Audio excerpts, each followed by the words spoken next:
started to rain when I was going to the gym. So I thought, why don't we just grab a seat here?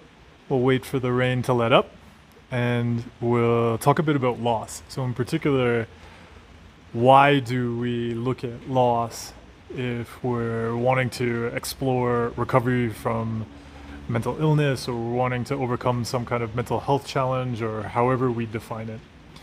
But it's precisely for that reason. It was exploring loss that helped me see my brain was not doing anything wrong.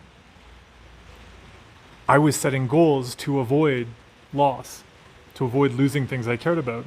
And so my brain was very helpfully and naturally trying to think of all of the things that could cause that loss. The more I wanted to avoid that loss, and the more I reacted to those thoughts that came up, only reinforced the brain's understanding that that loss was a very bad thing that we should avoid, and that it would be a very good thing to avoid and control that. So my brain gave me more opportunities and thought of more ways that we could avoid and control that loss. And so this is then relevant if we want to explore maybe not having the brain throw up all of those intrusive thoughts or having it throw up those terrible images.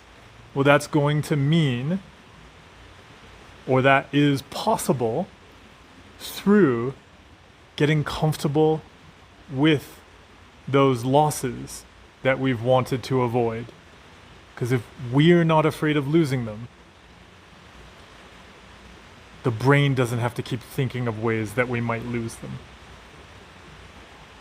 That, of course, can be very challenging. And even the idea of being okay with some of these things we don't want to lose, it can feel very threatening and very devastating. And so that's what we'll explore in the next video then. What does it mean to be okay or be comfortable with loss?